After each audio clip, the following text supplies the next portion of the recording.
Est-ce que j'en fais assez? Assez pour mon business, assez pour ma famille, assez pour moi? Bienvenue dans ce nouvel épisode de podcast de Boss équilibré et coucou à toutes les personnes qui vont nous regarder sur YouTube. Franchement, c'est genre un exercice full zone de confort. Moi, j'étais très bien dans mes petites habitudes de podcast où en fait, tu poses ton micro, tu regardes tes notes et tu dis ce que tu as à dire. Sauf que vu que je me suis butée à aller sur YouTube, ça fait des années que j'ai envie d'aller sur cette plateforme, bah, du coup, ça change, toute mon organisation, ça met vraiment en lumière tout ce punaise de côté perfectionniste où je suis là: «Ouais, il faut un purée de setup, il faut que tout soit joli, que le son soit nickel. Comment je fais techniquement pour que tout ça, ça passe?»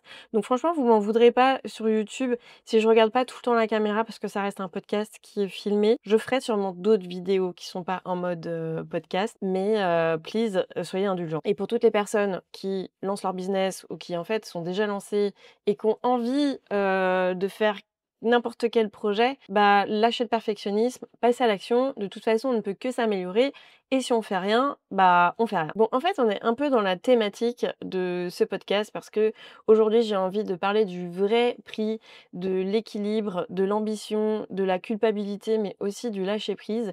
Et en fait, j'ai eu ces réflexions parce que il y a quelques jours, j'ai assisté à un mastermind à Dubaï et c'est vraiment ce que j'ai ressenti. J'ai eu tout un mélange d'émotions et j'avais vraiment envie de parler de ce vrai prix, de l'ambition pour les femmes entrepreneurs, comment ça peut impacter notre équilibre et pourquoi parfois on peut ressentir un sentiment de culpabilité quand on a envie de réussir. Et je veux vraiment te parler de tout ça juste en l'illustrant via mon expérience à Dubaï. Donc dans ce mastermind, j'ai vraiment été entourée des plus grands noms du business en ligne francophone. On va pas se mentir, des gens qui génèrent des millions d'euros de chiffre d'affaires, qui vivent, mangent et respirent leur business. Et moi, au milieu de tout ça, j'ai eu un sentiment de vertige. Je me suis posé mille et une questions. Est-ce que je suis assez ambitieuse? Est-ce que je me repose trop sur mon équilibre au détriment de ma croissance? Ou est-ce que je suis exactement en train de faire les choses comme je devrais les faire et tout va bien? C'est pour ça que j'ai rallumé mon micro aujourd'hui parce que ces questions, elles ne me concernent pas que moi, elles nous concernent nous toutes. Donc c'est parti,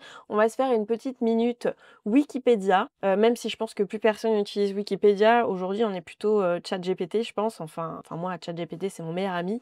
Donc bon, bref, qu'est-ce qu'un mastermind et pourquoi j'y suis allée? Un mastermind, en fait, c'est un groupe, de personnes qui se réunissent régulièrement pour s'entraider, partager leurs idées, leurs défis, avancer plus vite ensemble vers, leurs objectifs. Il faut savoir qu'un mastermind, c'est pas juste un événement où tu vas écouter des conférences, c'est quand même un cercle privé, un espace, d'échange avec des entrepreneurs de très haut niveau, en tout cas sur, celui où je suis allée. Il y a des masterminds, en fait, qui ont des niveaux d'expérience différents.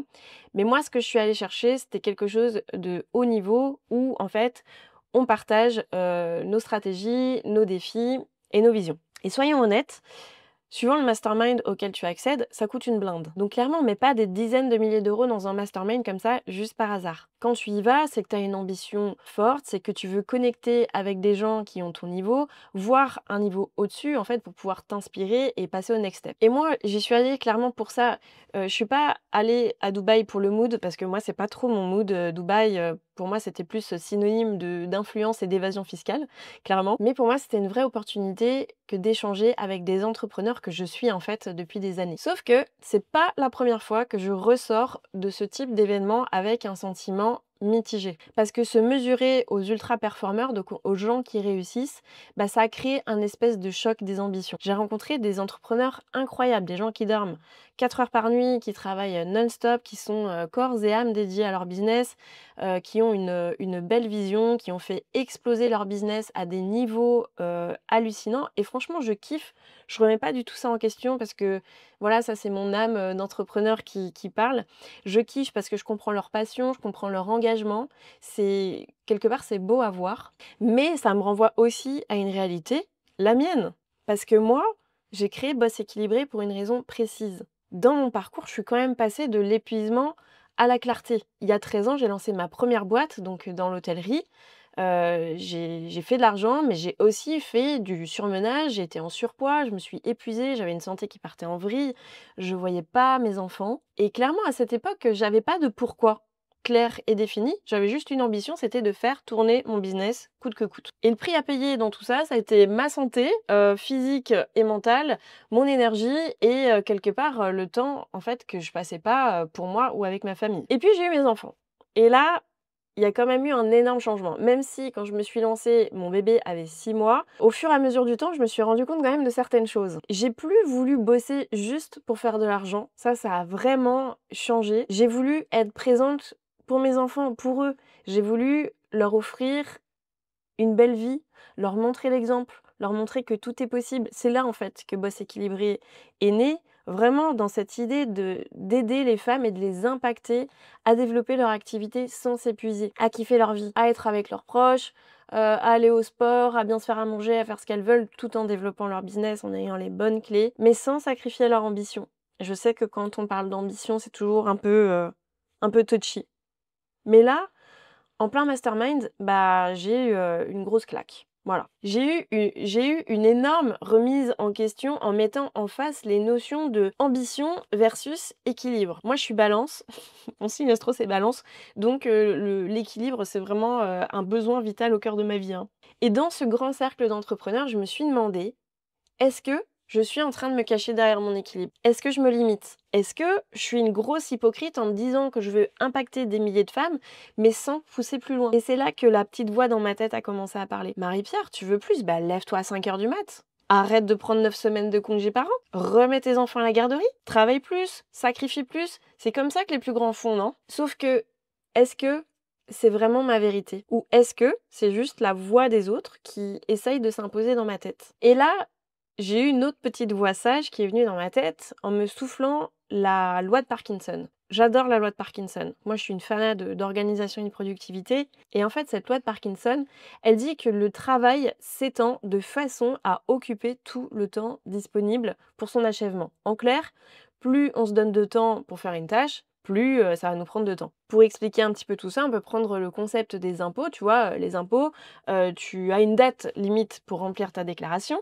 Et en général, moi c'est mon cas, tu vas utiliser tout le temps disponible pour la remplir, cette déclaration d'impôt, voire au dernier moment. Sauf que si tu avais 6 mois en fait pour la remplir, cette déclaration d'impôt, bah ça te prendrait quasiment 6 mois pour le faire. Et du coup, moi je me suis dit, mais le problème, c'est pas que je manque de temps, le problème, c'est que je dois mieux choisir mes priorités. Ça c'est, les amis, le combat de toute une vie, de bien choisir ses priorités, bien savoir quoi prioriser. Et du coup, moi, ce que je me suis dit, ma priorité, c'est l'impact. Je me suis reconnectée à mon pourquoi. Quand je dis que je veux aider et impacter les femmes à vivre de leur passion, bah dans ma tête, ça veut pas dire vendre des milliers et des milliers de programmes en ligne pour les aider à faire ça. C'est ma réalité. Qu'est-ce que ça veut dire pour moi? Ça veut dire créer du contenu qui peuvent changer leur mindset. C'est ce que je suis en train de faire là. Créer des contenus qui vont donner des déclics, les aider à croire en elles. C'est ce que j'essaye de faire en ouvrant ce micro. Et en fait, la conséquence heureuse et positive, bah, ça sera que oui, derrière, je vendrai mes accompagnements, mais je fais pas ça pour ça en premier lieu. Parce que moi, clairement, dans ma stratégie d'entreprise, j'ai envie d'attirer des personnes qui sont déjà connectées à mon univers, qui sont déjà connectées à cette façon de penser, qui sont déjà dans la phase de devenir des boss équilibrés, qui ont envie de l'être. Alors voilà, je me suis posé la question de pourquoi?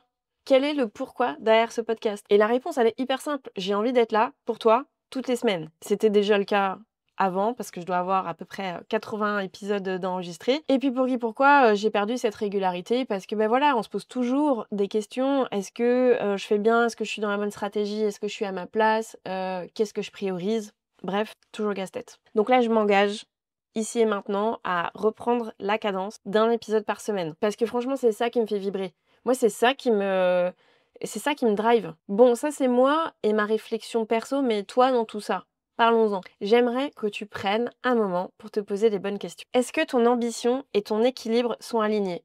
Vous avez 4 heures. Est-ce que tu choisis vraiment tes priorités ou est-ce que tu suis celles des autres? Et où est-ce que tu pourrais être dans un an si tu faisais les bons choix aujourd'hui? Parce qu'au final, le vrai prix de l'équilibre, c'est de trouver ta propre définition de la réussite, pas celle qu'on veut t'imposer. Et tu sais, au final, je me rends compte que moi, j'ai longtemps cru que je devais choisir entre ambition et équilibre. ambition, genre le mauvais mot, la meuf elle est ambitieuse, machin, elle va faire ça envers et contre tout, envers elle, envers ses enfants, envers sa famille. Mais pas du tout. Aujourd'hui, j'ai compris, l'équilibre, c'est un choix conscient. Ça doit pas être un frein. Donc je me dis, si on arrêtait de culpabiliser un petit peu, d'avoir de l'ambition, de vouloir plus, mais tout en voulant profiter de la vie, je suis complètement convaincue que c'est possible, j'en suis la preuve vivante. Alors si cet épisode t'a parlé, n'hésite pas à venir me dire en commentaire sous cette vidéo ou sur mon Insta Boss Équilibré, me dire en fait où tu en es, si toi tu ressens ce conflit au quotidien et surtout quelle est ta propre définition de l'équilibre? Parce qu'au final, on est toutes en train d'écrire notre propre histoire. Ça, j'aime trop le penser. J'aime trop penser qu'on est les maîtres de son destin, les maîtres de son futur, les maîtres des actions de demain. Et ça ne dépend que de nous. Parce que la vie, c'est maintenant. Alors, je te dis à la semaine prochaine, j'espère, si je m'y tiens. Et merci d'avoir écouté jusqu'au bout.